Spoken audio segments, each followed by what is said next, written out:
Bonjour à tous et bienvenue pour la vidéo de la pleine lune du 29 septembre 2023. 29 septembre, c'est la Saint-Michel. Pour ceux qui connaissent, c'est un peu, on appelle ça les grandes fêtes cardinales qui vont avec les équinoxes et les solstices, donc celle de l'automne, c'est celle de la Saint-Michel. Évidemment que l'équinoxe exact se fait bien avant, c'est au moment de l'entrée du soleil en balance, donc là, le soleil est à 6 degrés exactement, je crois, au moment de cette pleine lune, et donc ça s'est fait environ 6 jours avant, même un peu plus, hein, je crois. Mais donc voilà, on est voilà quand même à la fête cardinale qu'on appelle la Saint-Michel, qui est le 29 septembre, toujours. Et donc, à tous, joyeuse Saint-Michel.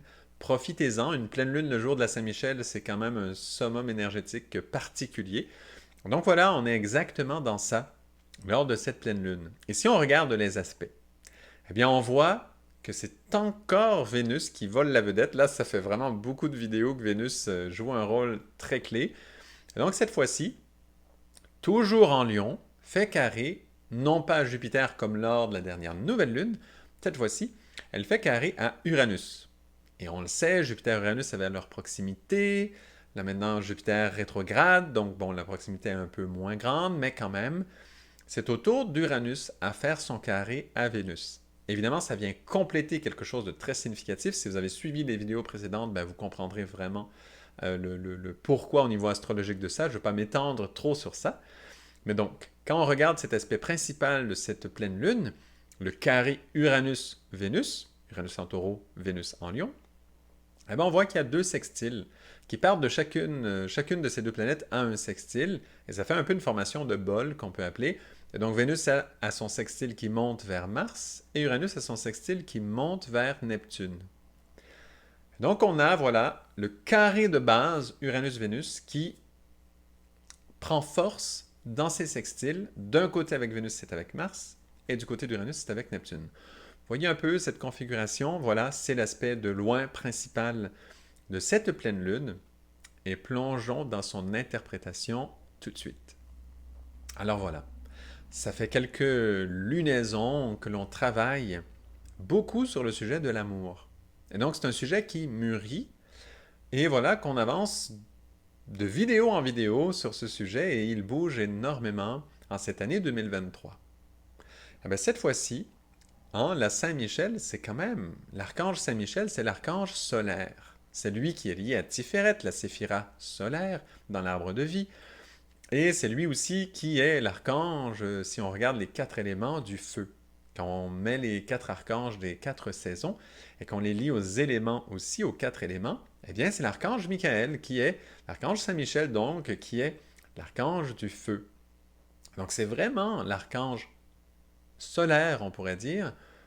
Et on a déjà dit dans d'autres vidéos, si vous vous rappelez toutes les vidéos de lune autour de la Saint-Michel, il y en a qui suivent depuis un bout de temps, qui ont écouté plusieurs vidéos autour de cette Saint-Michel, donc autour du 29 septembre, si vous voulez aller voir, certains qui n'ont peut-être jamais vu d'autres vidéos que j'ai fait autour de la période de Saint-Michel, ben, il y a différentes choses dont on a parlé au fil du temps, au fil des années. Eh bien, cette année est une année toute particulière puisque c'est la pleine lune est exactement au moment de cette Saint-Michel. Et en plus, le sujet que l'on travaille précisément est Vénus en carré à Uranus. C'est l'axe principal. Et on sait qu'on a travaillé l'amour beaucoup. Et donc c'est Uranus, cette force qui, Uranus, est une force qui représente, dans un certain plan, la force christique. Force christique qui, on peut dire, habite sur le Soleil, travaille lié au Soleil beaucoup, beaucoup, beaucoup. Et donc on voit que c'est une force qui a une grande autorité dans cette force solaire michaélique, et qui vient faire carré à Vénus à cette force d'amour qui est en pleine évolution en Lion en plus depuis un certain temps. Lion qui est évidemment un signe solaire. Donc voilà, qui a quand même beaucoup qui viennent nous amener, beaucoup d'éléments astrologiques qui nous amènent à considérer l'amour d'un point de vue solaire. Et donc voilà ce que l'on fait lors de cette Saint-Michel. On plonge dans l'amour solaire. Comment faire pour ressentir cela? Ben, c'est simple. Le mieux, c'est de pratiquer un exercice spirituel qu'on appelle l'identification. Hein, c'est très simple. On va regarder le soleil et on va tâcher de s'identifier à lui. Ça veut dire, on se rapproche de lui le plus possible. On l'aime, on se rapproche de lui, on sait que pour l'identification, qu'est-ce qui aide beaucoup pour arriver à comprendre, pour se mettre à la place de grands êtres spirituels puissants, très grands, comme par exemple justement le soleil, eh bien, ce qui aide beaucoup, c'est de l'amour, évidemment. Et donc on l'aime, on le regarde, on tâche de comprendre comment il fonctionne, sa philosophie, on tâche de comprendre, mais comment est-ce que le soleil pense? Quelle est la philosophie qu'il y a sur le soleil? Disons que l'on habitait sur le soleil, puisque disons que l'on est fait d'une matière qui correspond tout à fait au soleil, et que pour nous, on peut y vivre très très très bien, facilement, simplement, comme on peut vivre ici, nous, êtres humains sur Terre. Bon, eh bien, sur cet endroit, quelle est la philosophie lorsque l'on vit sur le soleil? La première chose, ce que l'on voit, nous, d'ici sur Terre, du soleil, c'est qu'il donne à tous. Et donc, son amour est très grand, puisque son amour, sa chaleur, hein, l'amour correspond à la chaleur, représente la chaleur, entre autres, eh bien, voilà qu'il la distribue de façon à peu près égale partout autour de lui. Il la donne partout. Et donc, ça fait que son amour, eh bien, on voit qu'elle n'a pas de préférence. C'est très particulier. C'est un amour tellement grand, tellement complet, tellement rond, tellement sphérique, en fait, si on regarde le soleil, sa chaleur, eh bien, elle sort de tous bords, tous côtés, vraiment de partout. C'est vraiment comme une sphère, et l'amour, la chaleur sort de partout. Et cet amour-là même éclaire, illumine, rayonne énormément. Donc on voit que l'amour du soleil, lorsque l'on tâche de s'identifier à lui, ce n'est qu'une petite espace d'identification évidemment, si on fait ce travail personnellement longtemps, année après année, qu'on aime beaucoup le soleil, moi vous le savez, je le dis souvent, je fais des méditations en lever de soleil, tant que possible, eh bien voilà, quand on le fait souvent, on a toutes sortes d'images nouvelles, de compréhension de cette philosophie solaire qui entre en nous tout doucement. Mais ça, c'en est une qui est reliée justement à Vénus et qui dit Vénus en plus en lion. Et donc le lion justement rayonne comme ça. C'est un aspect vraiment du lion. Hein. Cette participation rayonnante des planètes qui sont en lion, ben voilà, on est exactement dedans. Et Uranus, lui, nous dit on entre dans cette philosophie solaire, dans cet espace très élevé, très avancé solaire, et voilà, on ressent un amour qui donne de façon égale, mais qui donne beaucoup. C'est pas qui donne pas beaucoup, c'est pas égalisé vers le bas. Ça veut dire on n'est pas en train de se niveler vers le bas du tout. On est nivelé vers une intensité d'amour très très très élevée. Et elle est égale pour tous. Vraiment pour tous.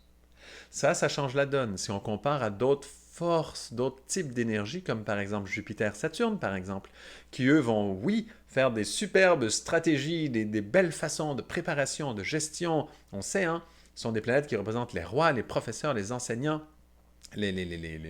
toutes ces autorités de guérison, les médecins, toutes sortes de forces comme ça, qui viennent travailler à haut niveau et qui ont vraiment une autorité assez élevée, mais qui ont des stratégies. Et dans une stratégie, on a quoi? On a des préférences. On va donner priorité à certaines forces, à certaines personnes, à certains éléments. Et voilà qu'on a des préférences. Alors que le Soleil, l'amour solaire que ce carré Uranus-Vénus nous souligne et nous tâche de nous partager lors de cette Saint-Michel spéciale de 2023, puisqu'il y a une pleine lune en même temps, eh bien voilà, pas de préférence. Le soleil est égal. Il donne à tous. Ça veut dire quoi? Ça veut dire que l'intensité d'échange entre le soleil et tous ceux à qui il donne, eh bien, dépend de la polarisation de ceux qui reçoivent son amour. Et ça, ça semble simple, mais ça veut dire beaucoup. Parce qu'en amour, dans nos échanges, souvent on dit ça se joue à deux. Et c'est vrai que ça se joue à deux. C'est très vrai. Cependant, lorsque l'on touche ce monde solaire, eh bien le monde solaire, lui, il est clair. C'est déjà préparé. C'est déjà polarisé, il donne. Et il donne beaucoup. Dans un plan tellement élevé, tellement lumineux, avec un amour tellement fort, pour nous ici dans notre système solaire, c'est le maximum. Et donc il donne tout. Eh bien voilà, c'est déjà préparé, c'est déjà polarisé. Ça veut dire que c'est aux autres à choisir comment est-ce qu'ils travaillent avec ce soleil. Est-ce qu'ils se laissent brûler par lui? Est-ce qu'ils vont s'enfermer dans une grotte et ne pas le voir? Est-ce qu'ils vont... voilà, il y a toutes sortes de façons de travailler. Hein? On nommera pas tout, mais quand même, il y a toutes sortes de façons de se polariser avec cet amour immense du soleil. Et ça dépend des autres. Est-ce qu'on se fait de l'ombre ou pas? Est-ce qu'on a froid ou pas? Est-ce qu'on a trop chaud? Comment est-ce qu'on se polarise avec cet amour puissant, solaire? On pourrait dire vraiment christique dans ce cas-ci, puisqu'on est vraiment lié au soleil, donc oui, on peut le dire. Comment est-ce qu'on se polarise de cette force? L'autre exemple, voilà, assez connu quand même, c'est l'amour christique, qui est justement partout. Ben, il est partout, et il est égal. Est-ce que l'amour christique va aimer plus un tel qu'un tel? Pas vraiment. Non. Ça dépend de chacun comment nous nous polarisons à cet amour qui est omniprésent, qui est partout. Et donc, si nous sommes invités lors de cette Saint-Michel toute spéciale à nous connecter nous-mêmes à cet amour solaire, christique, et qu'on a nous-mêmes à vivre un peu de cet amour-là, un tout petit peu, un échantillon quelque part. Pas pour se brûler, pour voilà exploser parce que c'est une force solaire trop grande pour nous, non, juste pour goûter, pour avoir une idée, pour connaître un tout petit peu ces niveaux d'amour-là.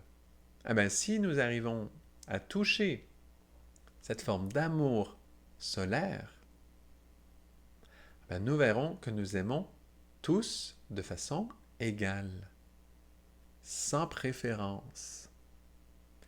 Et ça, quel défi pour Vénus, pour Mars, pour Jupiter, pour Saturne, même pour Mercure, même pour la Lune. Je répète en décrivant ce que je veux dire par ces planètes. Ben pour Vénus qui aime être aimée, qui aime recevoir, en général, elle va aimer davantage ceux qui vont l'aimer, tout simplement. Elle va se polariser à eux plus. Mars, eh ben, il va aimer davantage ceux qu'il convoite, très souvent. Jupiter, eh ben, il va aimer davantage ceux qui stratégiquement font que cette façon généreuse qu'il a puisse aller de l'avant, et qui sont larges, qui sont généreux dans leur espace, dans leur forme, dans leur fonction. Il va préférer. Saturne, ceux qui sont ordonnés, il va préférer. Ah oui, il va préférer ceux qui sont stables, ceux qui sont ordonnés, c'est certain. Et Mercure, ben, les sujets qui sont vraiment intéressants, captivants, il va les préférer. Et la Lune, eh bien, ses enfants, en tant que force maternelle absolue, elle va les préférer. Et il y a des préférences qui se glissent dans toutes les planètes, à l'exception de cette force solaire. Et là, on ne parle pas du Soleil lui-même, bien que le Soleil remplit la Lune à 100%, puisque c'est une pleine Lune en ce jour de Saint-Michel. Donc oui, le Soleil remplit la Lune, donc notre subconscience comme jamais. Un plein jour de Saint-Michel, exactement. Bon, donc très puissant. Mais voilà que c'est la force solaire, l'amour solaire, c'est lui. C'est lui qui est là et qui nous dit aimer sans préférence. Et encore une fois, ça ne veut pas dire de réduire notre amour à la personne que l'on aime le moins. Ce n'est pas ça l'amour solaire. C'est d'amener l'amour de tous à l'amour le plus élevé auquel nous avons accès. Et donc pensez-y, dans nos vies, chacun d'entre nous, quel est l'amour le plus élevé que nous avons? Lequel? Quel est l'être ou la chose ou la force ou l'être spirituel ou qu'est-ce que nous aimons de la façon la plus grande, la plus élevée, la plus intense, la plus grande? Et voilà que cet amour, avec cette force solaire, peut s'étendre à tous. Voilà un vécu à installer lors de cette Saint-Michel 2023, évidemment 29 septembre, hein, et cette pleine lune, donc notre lune, notre subconscience, hein, se remplit du soleil entièrement. Et voilà que l'archange Saint-Michel, en cette fête, c'est vraiment une fête de lumière exceptionnelle, nous propose de vivre pendant quelques instants, de vivre l'expérience, de tâcher de connecter notre amour le plus grand, le plus beau, le plus élevé et l'amener à tous. Et tâcher de ressentir en nous, c'est quoi être un soleil? C'est quoi aimer de partout, de toutes nos cellules et que tout notre être émane une lumière? Il n'y a aucune partie du soleil qui n'émane pas de l'amour. Et c'est voilà, parce que chacune des parties de notre corps représente une certaine force, a un sens, a un certain symbole. Et donc le fait que notre corps entier émane l'amour et la lumière, voilà le soleil. Voilà un état solaire. Parce que comme notre corps entier émane l'amour et la lumière, ça veut dire que nous sommes capables d'aimer tous. Parce que chaque personne, chaque chose que l'on retrouve à l'extérieur de nous, dans le macrocosme, dans le grand monde, eh bien voilà que chacune des choses, des gens, de tous les animaux, les plantes, tout ce que l'on voit autour de nous, évidemment se reflète en nous. Et quelque part en nous, dans une partie de notre être, tout au complet se reflète en nous, nous, microcosme, l'homme, on le sait, voilà ce symbole, l'homme, l'être humain, représente, voilà, tout. Eh bien voilà. Voilà pourquoi le soleil, lui, est capable d'émaner la lumière de partout, de toute parcelle de son être, et a une chaleur qui est émanée. Pourquoi? Parce qu'il aime tous de façon égale. Et on le voit comme c'est rond, comme c'est cette sphère-là, ça émane une lumière partout. Ah ben voilà. Ça veut dire, de chaque particule de notre corps, si nous arrivons à aimer toute personne, toute chose, tout être, d'un plan ou d'un autre, avec cette égalité, mais la grande égalité, pas celle qui nivelle vers le bas, mais celle qui nivelle vers l'amour le plus grand, le plus intense qui nous est donné de connaître, eh bien voilà, que si l'on est capable d'aimer tous, toutes choses de cette façon, eh bien ça y est, toutes nos cellules se mettent à émaner une lumière, une chaleur, et nous nous rapprochons d'un esprit solaire, de cette force solaire.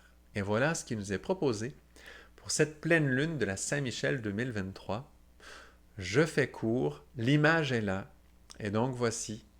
Belle fête à tous, profitez-en, c'est une vibration d'amour qui peut s'installer dans notre corps entier et qui peut se refléter sur tous les êtres autour de nous. Pensez-y, pas de préférence, aucune, sans niveler tout vers le bas. Souvent, quand on n'entend pas de préférence, on nivelle vers le bas. C'est pas là ce qui est proposé. C'est tout amener dans cette force solaire et penser que s'il y a quelqu'un que l'on n'arrive pas à aimer de la même façon que l'on aime même Dieu, même ça dépend à chacun son amour, là. Chacun a ses forces d'amour principales plus grandes en général. Allez visiter ça. Et s'il y a un être, quoi que ce soit, que l'on n'arrive pas à aimer de cette façon-là, il faut savoir qu'en nous, il y aura les cellules qui correspondent à cet être qui seront ternes et froides, qui ne seront pas dans cette vibration solaire, et donc ça fait que notre être entier ne touche pas la vibration solaire, puisque l'être solaire est complet. Il est entier, c'est une sphère entière. Le soleil émane une lumière d'absolument partout. Sinon, on touche encore des sphères lunaires. Nous sommes plus dans un monde nocturne que diurne. C'est un quartier, c'est une partie de, c'est une face de la Lune. L'autre face, même en pleine Lune, même la pleine Lune n'est pas pleine réellement. Même la pleine Lune n'est pas la sphère complète. Ce n'est qu'une face, quand même. Ah donc cette fois-ci, c'est une vraie proposition. Vérifiez ces états. Vérifiez ces états, méditez avec le soleil, pensez à lui, comment il fait pour aimer tous de cette intensité tellement grande et que ce soit vraiment égal et pensez que ça équivaut à aimer absolument toute particule de notre corps entièrement. Et s'il y a quelque chose, quoi que ce soit à l'extérieur de nous que l'on n'aime pas avec ce même niveau d'intensité, voilà, ça dit tout. Et donc après, est-ce que l'on préfère notre partenaire, notre conjoint, notre conjointe, nos enfants, ou notre maître spirituel à nous, ou je ne sais pas, là, qu'est-ce qu'on aime tant en général, là, notre meilleur ami, ou je ne sais trop quoi d'autre, notre animal de compagnie pour certains, quoi que ce soit que nous préférons vraiment habituellement, ou un repas, ou je ne sais trop quoi, un vêtement, Bon, quoi que ce soit, une couleur, bon, égale. Solaire, c'est complet. Et c'est le fait que c'est complet qui est tellement puissant chez le Soleil. Entier, complet, lumière qui émane de partout. Voilà un amour solaire, voilà un amour christique. Et je le répète une dernière fois, aimez-vous les uns les autres comme je vous ai aimé. Hein? Quand même, voilà un peu un niveau de plus pour aller le toucher. Un autre aspect, une autre facette pour aller le toucher. Cette force-là, donc voilà. Voilà l'amour qui nous est donné. Voilà l'amour qui nous est donné d'expérimenter, de nous rapprocher de lui. Bonne exploration à tous. Merci beaucoup pour votre écoute et belle célébration de la Saint-Michel. À bientôt pour la prochaine vidéo.